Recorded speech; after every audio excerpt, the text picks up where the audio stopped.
So a lot of people always ask me how I became a business coach. Well, let me take you back to my early life. I had working class parents who both worked in everyday jobs, in education and the emergency services. And the area that I grew up in was pretty modest. However, I was lucky enough to go to a school where there were lots of well-off families. So in line with the typical rich dad, poor dad scenario, I had rich friends and I had poor friends. And it used to confuse me as a child growing up. I wouldn't say we're on the poverty line by any stretch of the imagination. I just couldn't get my head around why some people in life were rich and some people in life were poor. And it really annoyed me as a child. However, looking back, I'm eternally grateful for being able to see both extremes of life to give me perspective. So I made a decision very early in my life that I wanted to be rich like the other kids at school. The challenge was I had no idea how to achieve it, but I was going to work hard to achieve it. My first job at 13 was at Fishwick Hall Golf Club. That sounds pretty posh, but it was actually in one of the most deprived areas in Preston. I used to work washing pots on Sundays for 3 hours and I received exactly £9.90.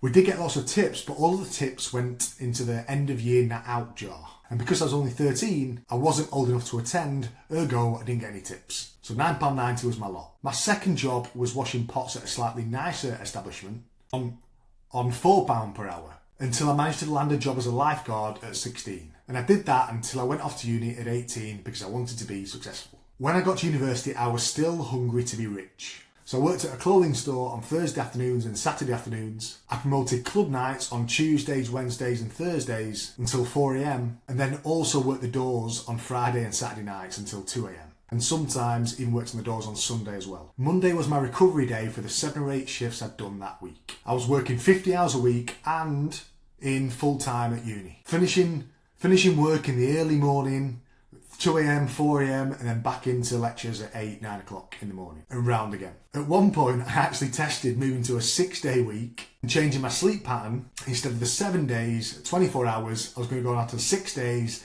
at 28 hours so that I could catch up on more sleep on my new Monday. It didn't work, so I stuck with the 7-day week, working hard on my quest to be rich. I did okay at university and stayed on to do a master's and took the usual success route by getting on a graduate scheme and then working up the ladder. That's what I thought was going to fulfil my dream of being rich like the other kids at school. I did pretty well in my first corporate job. I'm a northerner, which means we're pretty straight talking.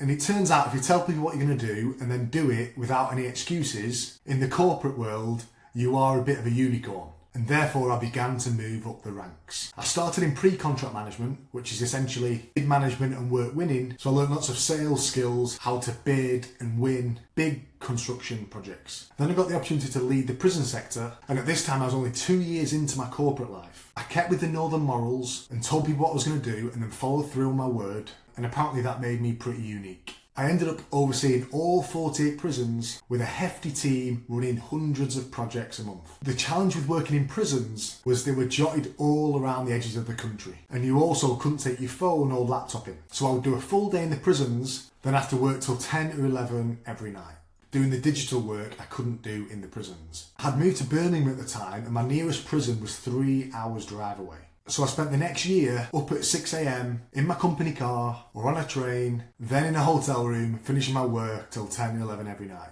going round on what we call the rat wheel. I did manage to optimise this slightly by travelling down to a central hotel, which was only an hour from a cluster of prisons, and thus could shave a couple of hours off my commute every day.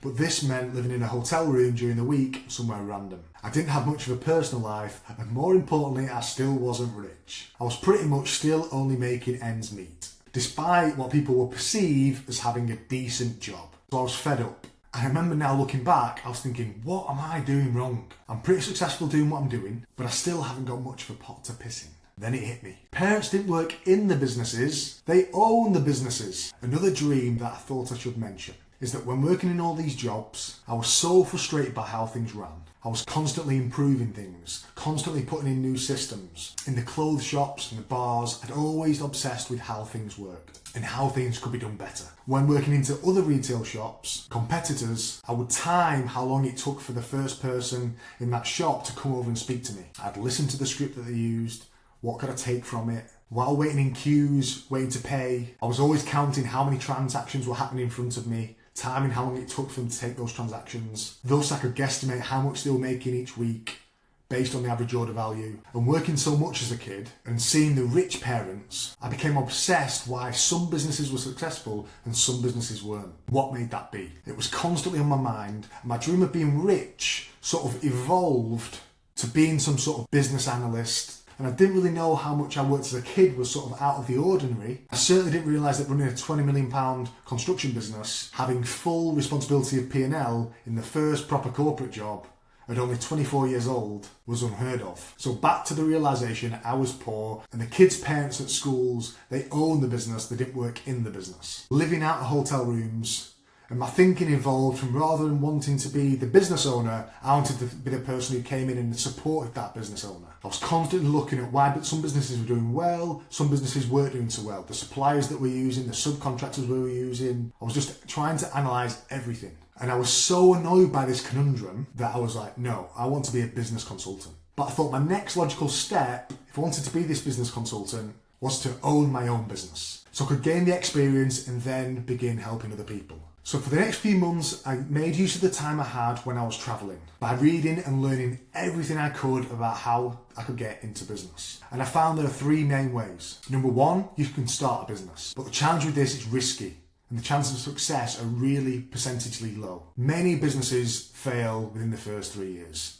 Majority of them fail within the first year. Number two, I could look at buying a business, but I didn't really know what I was doing when it came to buying a business. Number three, you can buy a franchise, an off-the-shelf solution. I thought I could buy a few different franchises in different industries because they would teach me how to run a business, and I'd gain lots of experience so I could fulfill my new dream of becoming a business consultant, helping everyday people become rich. Once I'd learned enough, I'd be good enough to do it. So next I took the main franchise magazine, or franchise selling magazine at the time, and I went through each and every single franchise and looked at the pros and cons and how it would add value to my dream of becoming a business consultant. It would need to have a high chance of success, a low barrier of entry, and again give me enough experience so now I could fulfill my dream of being this business consultant.